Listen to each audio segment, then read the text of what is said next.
Lancemos sobre Jesus todas as nossas ansiedades, porque Ele tem cuidado de nós. 1 Pedro capítulo 5, verso 7. Agradecemos a Deus por Ele permitir estarmos juntos mais uma vez. Estamos numa nova série, estaremos com vocês estudando o livro de Êxodo. E com certeza Deus vai falar profundamente à nossa mente, ao nosso coração. Ore antes de acompanhar os comentários. Leia a sua Bíblia, não deixe de ter comunhão com Deus. Vamos nos fortalecer, porque os dias são maus e sabemos que a volta de Jesus está muito próxima. Agradecemos a todos vocês que estudam conosco a Bíblia cada dia, a todos que compartilham com outras pessoas, a todos que são inscritos no canal Hora Tranquila no YouTube, a vocês que clicam no dedinho de joinha e também a todos que nos escrevem dizendo de onde estão acompanhando. Mandamos aqui um alô especial para Fátima Martins. Ela pede orações pelo esposo Paulino Aguiar e também especialmente pelo casamento. Um alô especial para Mara, que pede que oremos pelo evangelismo dos Calebs, que vai acontecer de 29 de junho a 21 de julho. Que Deus esteja abençoando esse trabalho. Terezinha de Souza Vieira, também ela está pedindo orações pela venda de um apartamento em São Paulo. Ela quer se mudar para o interior e ela pede por uma causa na justiça. Daniel José da Silva Polim, ele está pedindo orações pelos filhos, especialmente por Maicon José. Orações também por João Publis, que tem problemas de diabetes. Um alô especial para Marli Celes, Isabel Uman, Evanilda Coutinho pedindo pelo esposo e também pelo amigo Jair, que está com problemas de enfermidade. Um alô especial para Maria, Rita, Isaura Silva e todos os demais que nos escrevem. Iremos orar. Bondoso Deus e Pai, estamos em Tua presença, te agradecemos pela vida, pelos cuidados, por tudo que tens feito por nós. Pedimos as bênçãos para este estudo que queremos fazer, que Teu Espírito Santo continue trabalhando conosco, nos ajudando a entendermos e colocarmos em prática em nossa vida os Teus ensinamentos. Abençoa, Pai, todos os que estudam conosco, dê vitórias nas lutas e problemas que enfrentam. Abençoe todos estes nomes que nós aqui citamos hoje, a cada pedido que foi feito, que sintam a Tua presença e o Teu poder e que sejam abençoados por Ti, Pai. Pedimos com perdão dos nossos pecados em nome de Jesus. Amém. Continuaremos o nosso primeiro estudo desta série. Estivemos aqui ontem falando a respeito da família de Jacó, que foi para o Egito. José já estava lá e conhecemos muito bem o que aconteceu com José.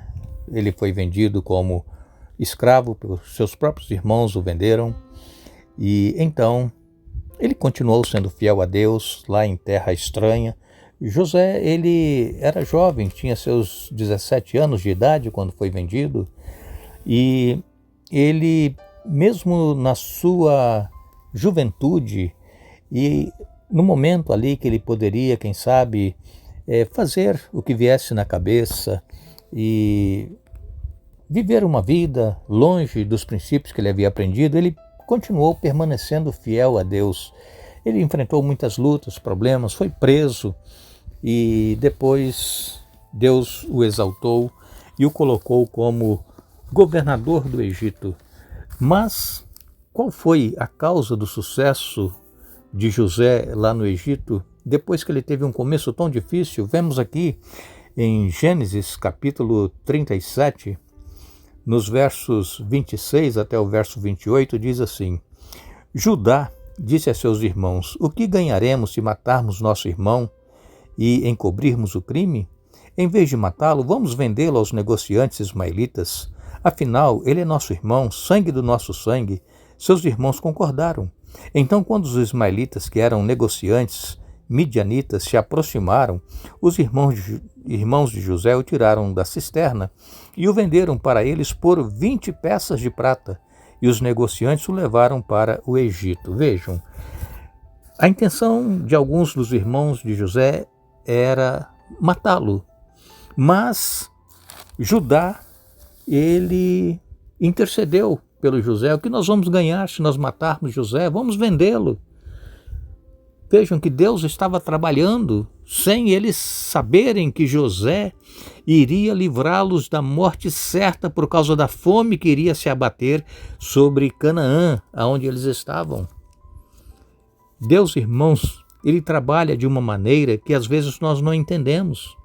Nós pensamos que as coisas estão dando erradas para nós, mas é Deus que está no controle, está conduzindo. Se Deus, irmãos, Ele não nos concede algo que nós estamos pedindo, é porque Ele tem algo melhor para nos dar.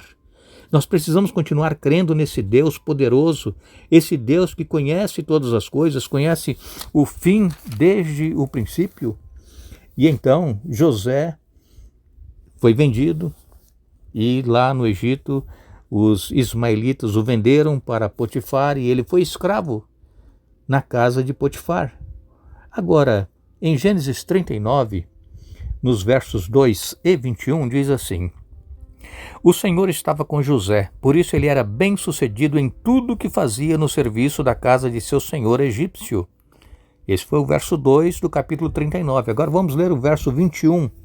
O verso 21 nos diz exatamente assim: Mas o Senhor estava com ele na prisão e o tratou com bondade. Fez José conquistar a simpatia do carcereiro, que em pouco tempo encarregou José de todos os outros presos e de todas as tarefas da prisão.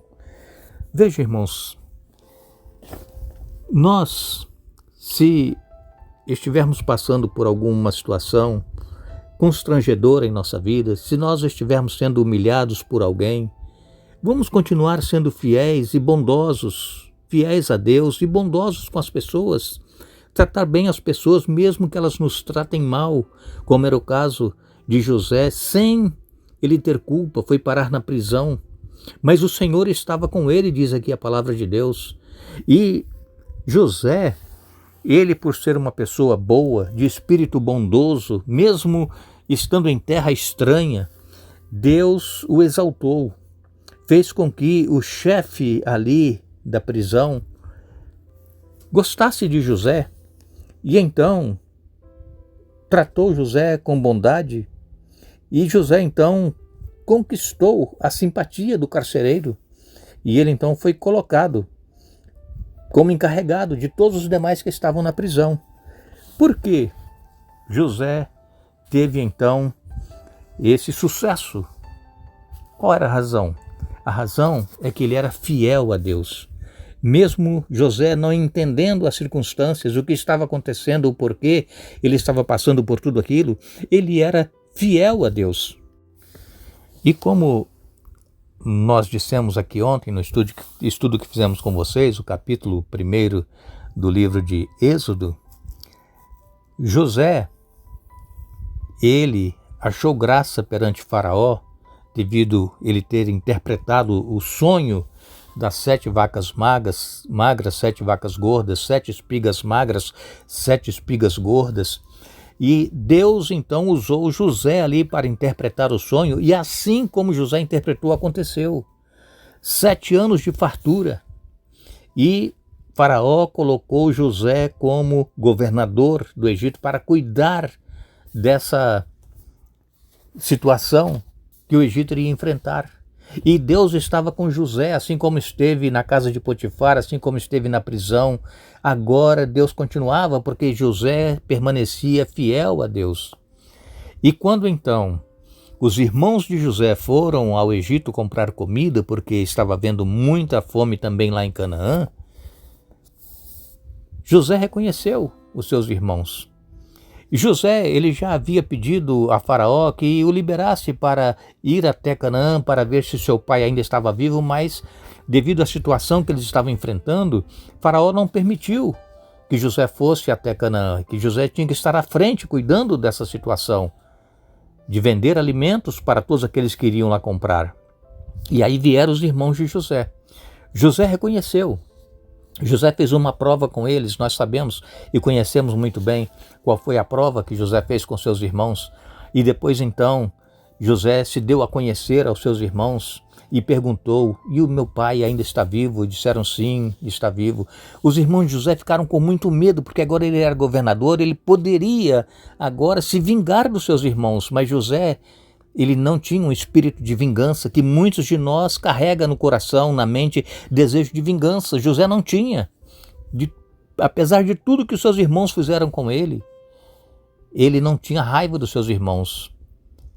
E ele disse assim: olha, Deus usou aquele dia que vocês me jogaram no poço e me venderam para hoje poder estar livrando vocês da morte. Vejam como que é um espírito de um cristão, um espírito de um servo de Deus, que era o bem das pessoas, mesmo que as pessoas o queiram mal. E então Faraó, quando soube que os irmãos de José estavam ali, Faraó disse assim: olha, traga a sua família toda para cá e nós vamos arranjar um lugar para eles morarem aqui. E nós conhecemos a história que nós mencionamos ontem, cerca de 70 pessoas, incluindo José, que já estava no Egito, foram da família de Jacó, foram para o Egito e se tornaram uma nação numerosa. Aqui, esse capítulo 1 de Êxodo, se você quiser ler novamente, leia. Nós lemos ontem alguns versículos para você. Leia. Êxodo capítulo 1. E esse capítulo 1, ele abrange um grande período da história. Não é somente ali José no Egito com os seus irmãos e a família, não. Abrange um longo período de escravidão.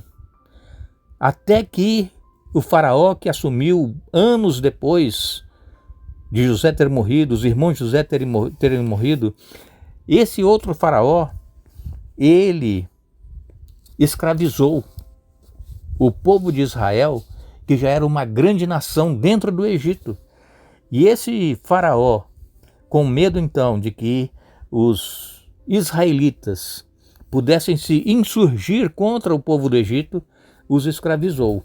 Mas tudo isso já estava predito pelo próprio Deus, quando Deus disse para Abraão que a descendência dele seria escrava de uma nação, mas que depois eles seriam libertos.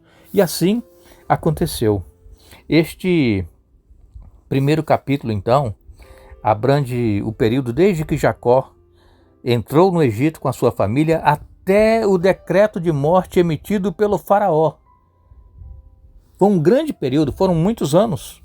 E embora essas datas exatas desses acontecimentos sejam assim debatidas por alguns estudiosos, o mais importante é que mesmo que o povo de Deus estivesse escravizado em terra estrangeira, Deus jamais o abandonou. E Deus também jamais irá nos abandonar. Estamos neste mundo de pecado, de dor, de sofrimento, mas Deus está olhando para cada um de nós.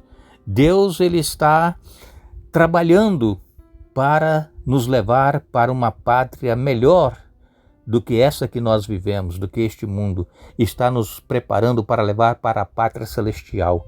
Que nós possamos permanecer firmes, confiantes nesse Deus, que nós não venhamos a negá-lo nem abandoná-lo por qualquer situação que nós enfrentarmos em nossa vida, mas que possamos permanecer fiéis a Deus, sabendo que Ele está no controle, e assim como Ele livrou o povo de Israel da escravidão do Egito, Ele também vai nos livrar deste mundo de pecado. Que Deus nos abençoe, que Deus nos dê um bom dia. Retornaremos amanhã para dar sequência a este nosso primeiro estudo. Lembramos que a nossa pátria está nos céus, donde aguardamos um Salvador, o Senhor Jesus Cristo. Filipenses capítulo 3, verso 20. Que Deus nos abençoe.